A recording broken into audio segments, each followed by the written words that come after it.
कभी सोचा है कि कोई ऐसी जगह हो सकती है जहां पत्थर भी संगीत सुनाते हों? सुनने में अजीब लगता है ना? खैर, आज हम एक ऐसे ही पुराने, बहुत ही पुराने थिएटर की यात्रा पर निकलेंगे जिसके पास एक बड़ा ही अद्भुत रहस्य छिपा हुआ है। तो सवाल यह है, क्या यह मुमकिन है कि कोई 1800 साल पुराने एक बहुत बड़े पत्थर के थिएटर में फुसफुसाए और उसकी आवाज दूसरी तरफ बैठे इंसान तक साफ साफ पहुंच जाए? जी हां, एस्पेंडोस थिएटर में ये बिल्कुल संभव है। असल में यहाँ की अकूस्टिक्स, मतलब जो ध्वनि की व्यवस्था है, वो इतनी जबरदस्त है कि आज भी सोचिए, आज भी वहां बिना किसी माइक के काम चल जाता है। तो चलिए फिर देखते हैं रोमन वास्तुकला के इस चमत्कार को और भी करीब से। तो ये है एस्पेंडोस थिएटर। ये तुर्की के अंतालिया शहर के पास है और पता है, इसे दुनिया के सबसे अच्छी तरह से सहेजे गए रोमन थिएटर्स में गिना जाता है। तो इसकी कहानी शुरू होती है 1555 एडी में, सम्राट मार्कस ऑरेलियस के समय में, जब इसका निर्माण शुरू हुआ। और इसे डिजाइन किया था ज़ेनॉन नाम के एक आर्किटेक्ट ने। तीसरी सदी आते आते तो ये थिएटर मनोरंजन का एक बहुत बड़ा सेंटर बन चुका था।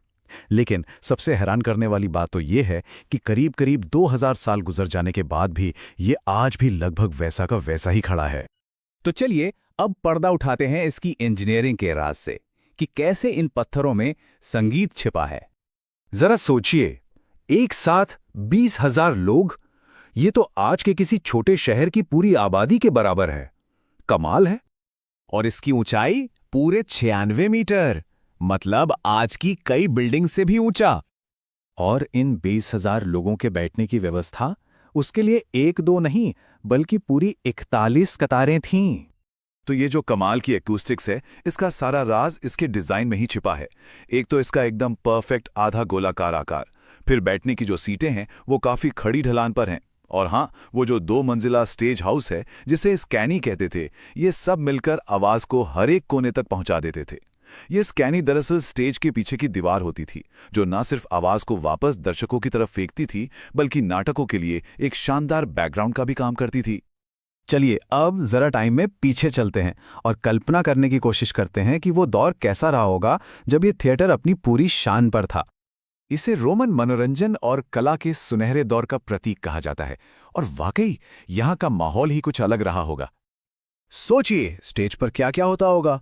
बड़े बड़े नाटक होते थे, लाइव म्यूजिक और डांस परफॉर्मेंस से पूरा थिएटर गूंज उठता था, और यहां तक कि भयंकर ग्लैडिएटर शो भी होते थे।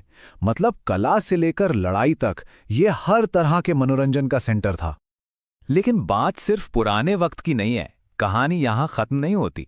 ये इतिहास आज भी सांस ले रहा है। देखिए, जहां पहले रोमन नाटक और ग्लैडिएटर के मुकाबले हुआ करते थे, वहीं आज ये जगह दुनिया भर में मशहूर एस्पेंडोज ओपेरा एंड बैलेट फेस्टिवल को होस्ट करती है। एक जमाने में ये लोगों के मनोरंजन का केंद्र था, और आज ये एक ग्लोबल टूरिस्ट डेस्टिनेशन बन चुका है। तो सवाल ये उठता है कि एस्पेंडोज आज इतना जरूरी क्यों है? पहली बात, ये रोमन वास्तुकला का एक जीता जागता उदाहरण है। दूसरी, इसकी अकूस्टिक्स को किसी भी ऐतिहासिक जगह के मुकाबले सबसे बेहतरीन माना जाता है। ये तुर्की के टॉप टूरिस्ट स्पॉट्स में से एक है, और इसे यूनेस्को की वर्ल्ड हेरिटेज की टेंटेटिव लिस्ट में भी जगह मिली हुई है। ये सब देखकर ना मन में एक सवाल जरूर आता है कि आज हम जो कुछ भी बना रहे हैं, उनमें से ऐसी कौन सी चीजें होंगी जो आज से 2000 साल बाद भी लोगों को ऐसे ही हैरान और प्रेरित करती रहेंगी।